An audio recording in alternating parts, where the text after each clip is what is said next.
AN TV నేను మీ జనని. So మనం breaking news చూస్తున్నాం. ప్రముఖ యోగా గురువు పతంజలి సంస్థ వ్యవస్థాపకులు రామ్దేవ్ బాబాపై అరెస్ట్ వారెంట్ అయితే జారీ అయింది. ఈ కేసుకి సంబంధించి జనవరి నుంచి అంటే జనవరి ఫస్ట్ వీక్ నుంచి ఇదే అంటే తంతు నడుస్తూనే ఉందని చెప్పొచ్చు. ఎప్పుడెప్పుడు ఈయన మీద చర్యలు తీసుకుంటారా అని అందరూ వెయిట్ చేస్తున్న తరుణంలో కోర్టు అయితే సంచలనమైన తీర్పునైతే ఇచ్చింది. అరెస్ట్ వారెంట్ అయితే జారీ చేసింది.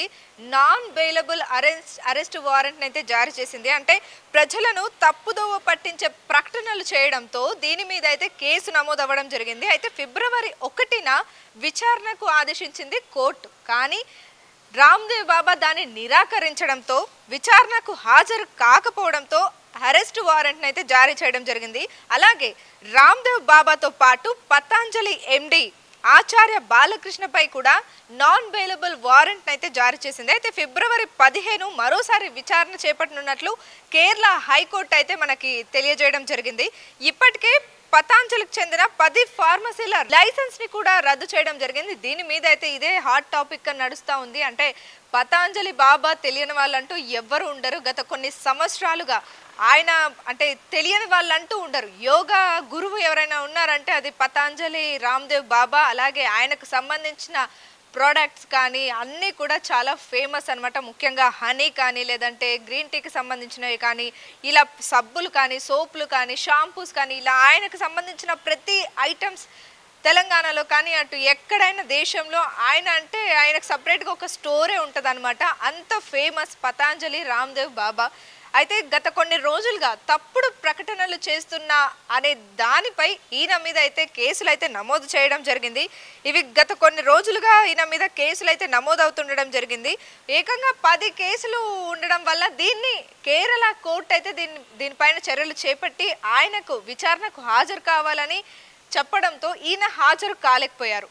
మేబీ దాన్ని హాజరు కాలేకపోయానని చెప్పకపోవడం లేదంటే అసలు హాజరు కాలేకపోవడంతో ఇక ఏకంగా అన్బెయిలబుల్ అరెస్ట్ వారెంట్ అయితే కేరళ హైకోర్టు జారీ చేయడం జరిగింది. మరి దీని మీద అసలు ఆయన ఎలా రియాక్ట్ అవుతారు, నిజంగా అరెస్ట్ అవుతున్నారా, అసలు ఏంటి, మరి నెక్స్ట్ స్టెప్ ఏంటి, బెయిల్కి అప్లై చేసుకోవడానికి కూడా ఇక్కడ వీలు లేదు కాబట్టి మరి ఈ తప్పుడు ప్రచారాల వెనుక అసలు కారణాలు ఏమై ఉండొచ్చు అంటే ఇది పతంజలి రామ్దేవ్ బాబా అంటే ఆయనకు ఒక చాలా మంచి రెస్పెక్ట్, ఒక ప్రముఖ వ్యాపారవేత్త అని చెప్పొచ్చు, లేదంటే యోగా గురువు అని చెప్పొచ్చు. చాలా మంది ఆయనని ఇన్స్పిరేషన్గా తీసుకొని యోగాలు నేర్చుకున్న వాళ్ళు కూడా చాలా మంది ఉన్నారు.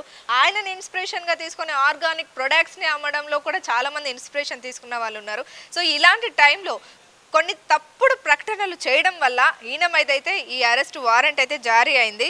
ఇక అలాగే ఆయనతో పాటు పతంజలి సంస్థల ఎండి ఆచార్య బాలకృష్ణకు కూడా నాన్ బెయిలబుల్ అరెస్ట్ వారెంట్ అయితే జారీ చేసింది కేరళ హైకోర్టు. అయితే ఈ ఆయుర్వేద ప్రొడక్ట్స్కు సంబంధించి ప్రజలను తప్పుదోవ పట్టించేలా ప్రకటనలు చేస్తూ ప్రచారాలు నిర్వహించడంపై ఈ చర్యలు అయితే తీసుకోవడం జరిగిందని అయితే మనకు తెలుస్తూ ఉంది. దీని గురించి చాలా ఇష్యూస్ అయితే జరుగుతూనే ఉన్నాయి. అంటే అబద్ధపు ప్రకటనలు ప్రచురించడం వల్ల ఈ కేసులు అయితే వేయడం జరిగింది. ఇంకా అటు ఇది చిలికి ఇప్పుడు ఏకంగా అరెస్ట్ వారెంట్ అయితే ఆయన మీద కేరళ కోర్టు తీసుకోవడం జరిగింది. ఈ మధ్య మనం చూస్తూనే ఉన్నాం కేరళ కోర్టు సంచలన నిర్ణయాలను అయితే తీసుకుంటూనే ఉంది. అంటే తప్పు చేసిన వాళ్ళకి ఖచ్చితంగా శిక్ష పడేటట్టే కేరళ కోర్టు అయితే మనకి చూస్తూనే ఉన్నాం. మొన్న కూడా ఒక ఇన్సిడెంట్ అయితే జరిగింది. మరి ఇప్పుడు ఈ ఇన్సిడెంట్ ఇప్పుడు వైరల్ అవుతుంది. ఇది ఒక బ్రేకింగ్ న్యూస్ అవుతుంది. మరి దీని మీద ముందు ఎలాంటి చర్యలు తీసుకుంటారు, పతంజలి బాబా అంటే రామ్దేవ్ బాబా దీని మీద ఏమైనా రియాక్ట్ అవుతారా, ఏమైనా మాట్లాడతారా అనేది అయితే మనమైతే వెయిట్ చేసి చూడాలి.